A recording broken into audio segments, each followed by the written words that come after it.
أرسل رسوله بالهدى ودين الحق ليظهره على الدين كله وكفى بالله شهيدا أشهد أن لا إله إلا الله وأشهد أن محمدا رسول الله اللهم صل وسلم على سيدنا محمد سيد المرسلين وعلى آله وأصحابه والتابعين وتابعين بإحسان إلى يوم الدين. Amma ba'du. Perkenalkan, nama saya Abdul Hamid, salah satu mahasiswa dari AHS Mutakin kelas 2 PAI. Dan hal ini saya akan sedikit membahas tentang ulumul Quran. Yang pertama, yang kedua adalah nasakh mansukh, dan yang ketiga adalah tafsir. Untuk mempersingkat waktu, marilah kita mulai dengan pembahasan tentang ulumul Quran.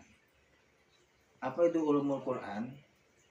Ulumul Quran adalah kumpulan ilmu yang membahas segala sesuatu yang berkaitan dengan Al-Quran, mulai dari proses turunnya wahyu, pengumpulan mushaf, cara membaca, penafsiran, hingga hukum-hukum yang terkandung di dalamnya. Ilmu ini menjadi pedoman agar umat Islam dapat memahami Al-Quran secara benar.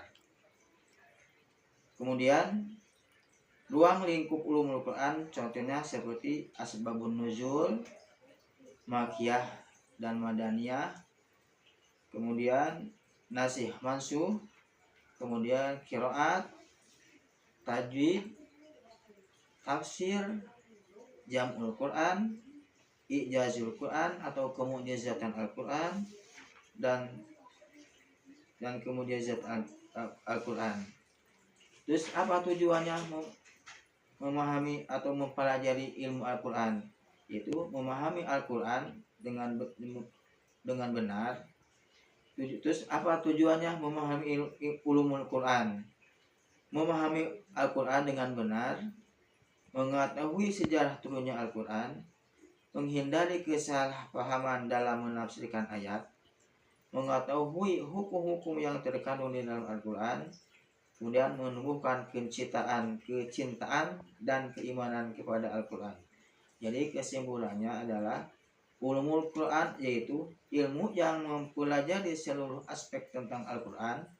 Dengan mempelajarinya, seorang muslim dapat membaca, memahami, menafsirkan, dan mengamalkan Al-Quran sesuai dengan ajaran yang benar. Berbagai cabang ilmu seperti asbabun nuzul, makiyah madaniyah, nasikh mansukh, qiraat, tajwid, tafsir, jam'ul Quran dan i'jazul Quran saling melengkapi dalam membantu memahami kitab suci Al-Quran secara utuh. Nah, itu yang materi yang pertama. Materi yang kedua yang utama adalah nasakh. Nasakh menurut bahasa berarti menghapus, mengganti atau memindahkan. Sedangkan nasakh menurut istilah adalah penghapusan atau penggantian suatu hukum syariat dengan syariat lain yang datang kemudian berdasarkan wahyu Allah Subhanahu wa taala. Contohnya seperti wahyu Allah mengharamkan khamar atau minuman keras secara bertahap, bukan sekaligus. Hal ini menunjukkan bahwa hukum dapat berubah sesuai hikmah dan kemaslahatan umat. Terus pengertian nasikh mansukh. Nasikh adalah ayat atau hukum yang datang kemudian dan menghapus hukum sebelumnya. Sedangkan mansukh adalah ayat atau hukum yang telah dihapus. Contohnya, sedangkan mansukh adalah ayat atau hukum yang telah dihapus. Contoh mansukh yaitu dalam surat An-Nisa ayat 43, ya bismillahirrahmanirrahim, ya ayyuhalladzina amanu la taqrabus sholata wa antum sukara hatta ta'lamu ma taquluna wa la junuban illa 'abiri sabilin hatta taghtasilu. Yang artinya, wahai orang-orang yang beriman, janganlah mendekati sholat sedang kamu dalam keadaan mabuk, sampai kalian sadar apa yang kamu ucapkan. Sedangkan nasi mengharamkan khamar secara mutlak sebagaimana dalam surat Al-Maidah ayat 90 yang berbunyi ya ayyuhalladzina amanu innamal khamru wal maisiru wal ansabu wal azlamu rijsum min amali syaitan fajtanibuhu la'allakum tuflihun. Wahai orang-orang yang beriman, sesungguhnya minuman keras, berjudi, berkurban untuk berhala, dan mengundi nasib dengan anak panah adalah perbuatan keji dan termasuk perbuatan setan.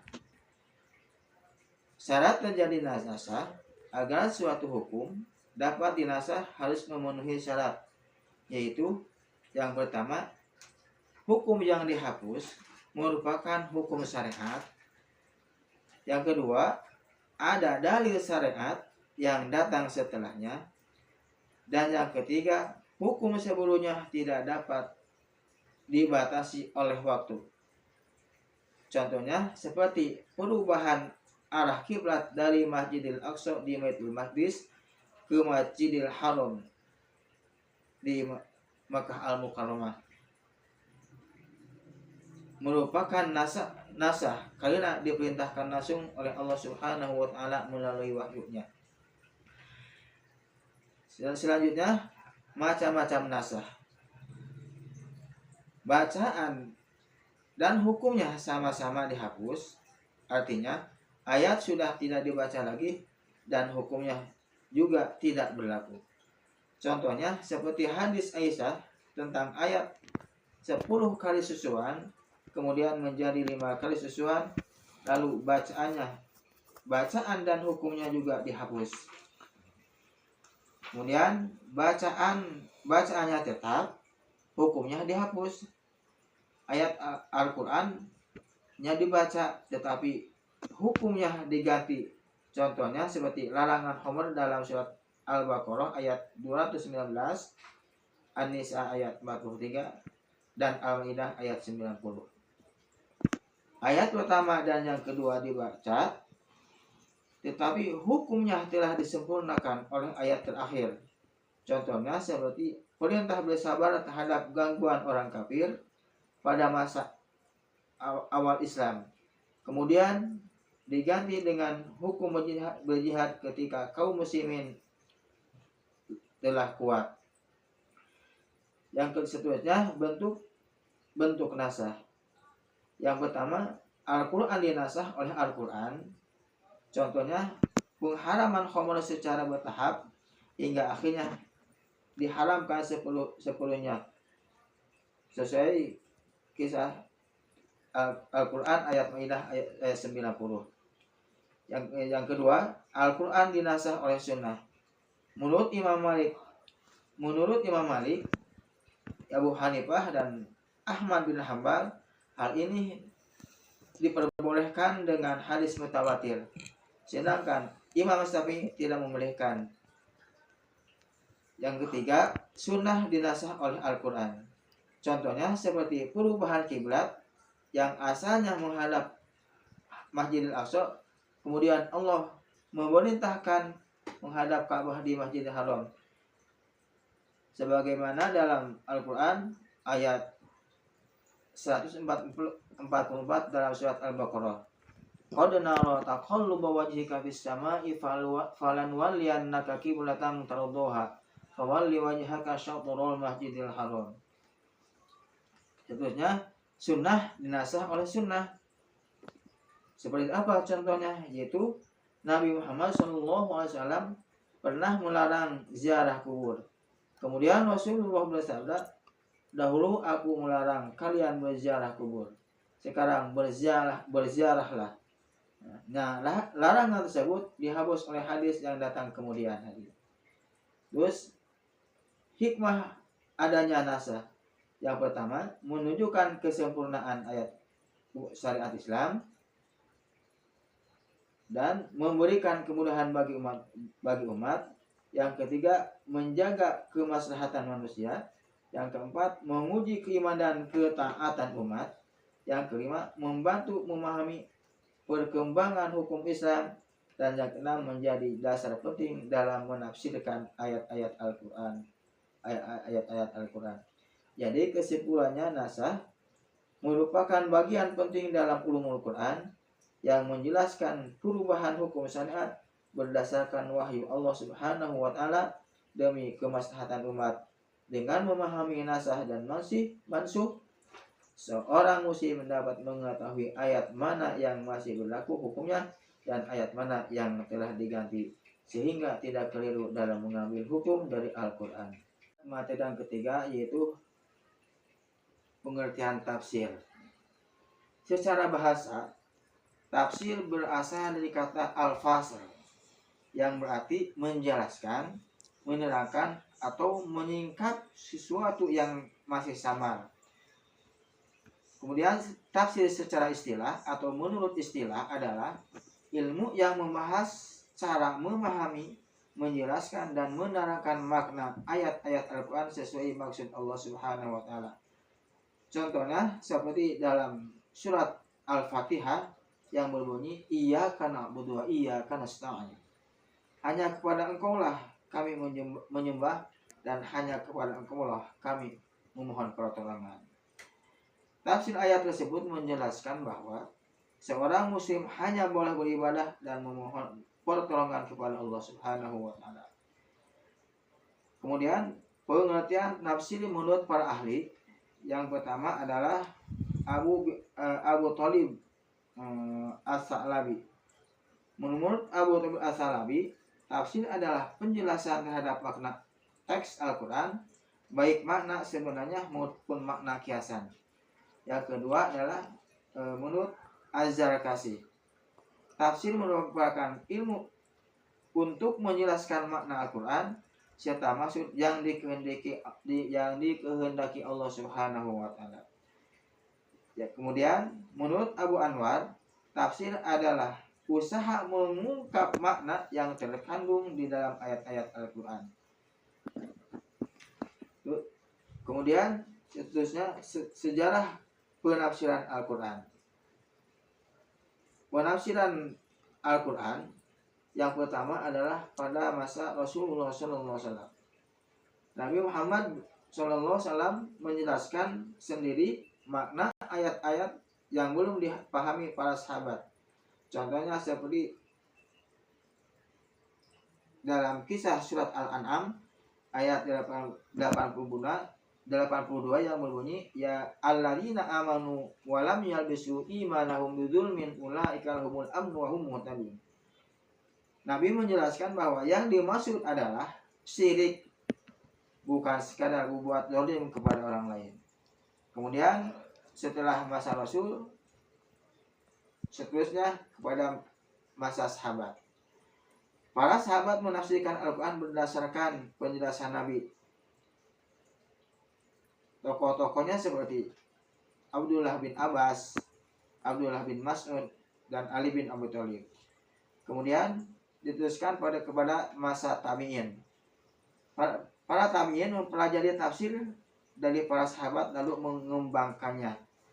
Kemudian pada masa tabi'ut tabi'in, mulailah muncul kitab-kitab tafsir yang ditulis secara sistematis berdasarkan sebelumnya seperti tafsir Bil Al-Mansur, tafsir Bi Ar-Rayi, dan tafsir Ar-Rayi. Tafsir Bil Al-Mansur yaitu penafsiran menggunakan Al-Quran, hadis Nabi, pendapat sahabat, dan tabi'in. Contohnya tafsir Ibnu Katsir. Contohnya tafsir Ibnu Katsir. Contohnya kitab tafsir Ibnu Katsir. Dan contoh Al-Quran yaitu surat Al-Ikhlas dijelaskan dengan hadis Nabi mengenai keutamaan membacanya. Kemudian menurut tafsir Bil Ar-Rayi, penafsiran menggunakan ijtihad atau akal dengan tetap berpedoman pada kaidah syariat. Contohnya kitab Mafatih Al-Ghaib kayak Fakhruddin Ar-Razi. Kemudian tafsir berdasarkan coraknya. Yang pertama adalah tafsir fikih yaitu menjelaskan hukum-hukum Islam. Contohnya Al-Maidah ayat 6 dengan tata cara berwudu yang bunyi ya ayyuhalladzina amanu idza qumtum ilas sholati faghsilu wujuhakum wa aydiyakum ilal marafiqi wamsahu bi ru'usikum wa arjulakum ilal ka'bayn. Yang kedua yaitu tafsir filsafat, yaitu menggunakan pendekatan filsafat. Contohnya pembahasan tentang hakikat jiwa dan akal manusia. Kemudian tafsir ilmi. Tafsir ilmi yaitu menghubungkan ayat Al-Quran dengan ilmu pengetahuan. Contohnya dalam surat Al-Anbiya ayat 30 yang berbunyi awalam yarul ladzina kafaru annas samawati wal arda kanata ratqan fataqnahuma wa ja'alna minal ma'i kulli syai'in hayy afala yu'minun. Ayat tersebut yaitu menjelaskan asal usul langit dan bumi dikaitkan dengan teori penciptaan alam semesta. Kemudian tafsir Sufi Isyari itu menjelaskan makna batin atau spiritual ayat. Ayat tentang cahaya dimaknai dengan cahaya iman dalam hati. Kemudian tafsir Al-Adab Al-Ijtimai yaitu menjelaskan ayat-ayat yang berkaitan dengan kehidupan sosial. Contohnya dalam Al-Quran ya ayuhan nasu inna khalaqnakum min dzakari wa untha wa ja'alnakum syu'uban wa qabaila lita'arafu. Ayat tersebut menjelaskan tentang persaudaraan dan saling mengenal antar bangsa. Kemudian penafsiran berdasarkan metodenya. Yang pertama adalah metode tahlili. Apa itu metode tahlili? Metode tahlili adalah menafsirkan ayat demi ayat sesuai mushaf. Kemudian metode mukarrar yaitu membandingkan pendapat para ulama atau beberapa ayat. Contohnya membandingkan penafsiran Ibnu Katsir dengan tafsir Al-Misbah mengenai ayat yang tertentu. Kemudian metode maudhu'i yaitu mengumpulkan seluruh ayat yang membahas satu tema. Contohnya seperti mengkaji semua ayat tentang zakat, puasa atau akhlak dalam satu perubahan. Jadi kesimpulannya yaitu tafsir adalah ilmu yang untuk memahami dan menjelaskan makna Al-Quran. Tafsir berkembang sejak masa Rasulullah SAW hingga sekarang. Tafsir dibedakan berdasarkan sumber, corak, dan metode penafsirannya. Ilmu tafsir membantu umat Islam memahami kandungan Al-Quran secara benar sehingga dapat diamalkan dalam kehidupan sehari-hari. Mungkin itu saja yang saya bisa sampaikan. Mudah-mudahan ada manfaatnya. Barangkali dalam pembahasan ini kurang jelas, mungkin itu adalah kebodohan saya pribadi, dan seandainya ada yang benar semata-mata dari Allah Subhanahu wa taala. Kalau tutup, wabillahi taufiq wal hidayah wa afu minkum. Wassalamualaikum warahmatullahi wabarakatuh.